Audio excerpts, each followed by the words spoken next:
سورہ بقرہ۔ بسم اللہ الرحمن الرحیم۔ عظیم اور دائمی رحمتوں والے خدا کے نام سے۔ آیات 6-7۔ ان الذين كفروا سواء عليهم أأنذرتهم ام لم تنذرهم لا يؤمنون۔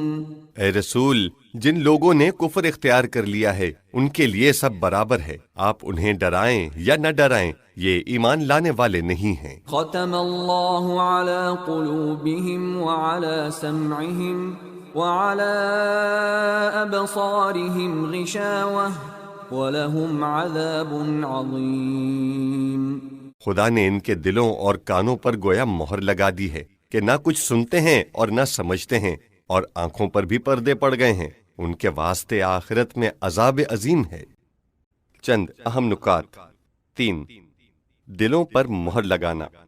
زیر بحث اور دیگر بہت سی آیات قرآن مجید میں بعض اشخاص سے حص تمیز اور ادراک واقعی کے چھن جانے کو ختم سے تعبیر کیا گیا ہے، اور بعض اوقات تبا یا رین قرار دیا گیا ہے۔ یہ معنی یہاں سے لیے گئے کہ لوگوں میں رسم تھی کہ وہ جب کچھ چیزیں تھیلیوں یا مخصوص برتنوں میں رکھتے یا کسی اہم خط کو کسی لفافے میں رکھتے تو اس بنا پر کہ کوئی اسے کھولے نہیں اور اسے ہاتھ نہ لگائے اسے باندھ دیتے اور گرہ لگا دیتے، پھر گرہ کے اوپر مہر لگاتے تھے۔ آج بھی یہی معمول ہے۔ جائیدادوں کی رجسٹریوں کو اسی بنا پر خاص قسم کی رسی سے باندھتے ہیں، اس کے اوپر لاک، خاص قسم کی دھات ڈال دی جاتی ہے اور اس کے اوپر مہر لگا دیتے ہیں تاکہ اگر ان صفوں میں کوئی کمی بیشی کی جائے تو معلوم ہو جائے۔ تاریخ میں بہت سے شواہد ملتے ہیں کہ سربراہان حکومت درہم و دینار کے توڑوں پر اپنی مہر لگا دیتے تھے اور خاص اشخاص کی طرف بھیجتے تھے۔ یہ اس لیے ہوتا تھا کہ اس میں کسی قسم کا تصرف نہ ہونے پائے اور یوں ہی اس خاص شخص تک پہنچ جائے، کیونکہ اس میں تصرف مہر توڑے بغیر ممکن نہ تھا۔ آج کل بھی ڈاک کے تھیلوں پر مہر کا طریقہ رائج ہے۔ عربی زبان میں اس مفہوم کی ادائیگی کے لیے لفظ ختم استعمال کیا جاتا ہے، البتہ یہ تعبیر صرف ان اشخاص کے لیے ہے جو بے ایمان اور ہٹ دھرم ہیں، جو کثرت گناہ کے باعث عوامل ہدایت کا اثر قبول نہیں کرتے، اور اہل حق کے مقابلے میں ان کے دلوں میں بغض و عناد اتنا راسخ ہوتا ہے کہ گویا اس تھیلے کی طرح ان پر مہر لگ چکی ہے اور اب ان میں کسی قسم کا تصرف نہیں ہو سکتا۔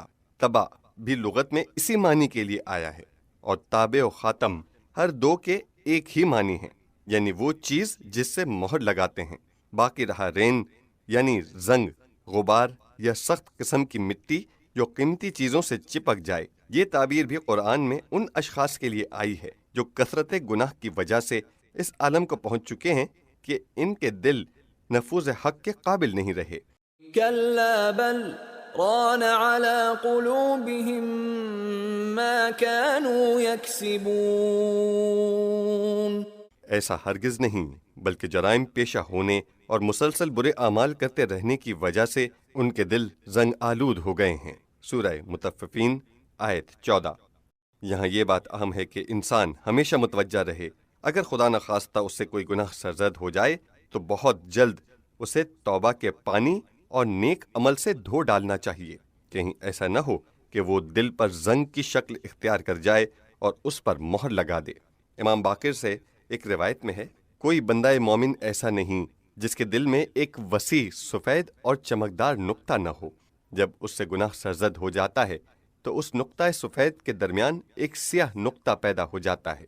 اب اگر توبہ کر لے تو وہ سیاہی برطرف ہو جاتی ہے، اور اگر مسلسل گناہ کرتا رہے تو سیاہی پھیلتی جاتی ہے، یہاں تک کہ وہ تمام سفیدی پر محیط ہو جاتی ہے، اور جب سفیدی بالکل ختم ہو جائے تو پھر ایسے دل والا کبھی بھی خیر و برکت کی طرف نہیں پلٹ سکتا۔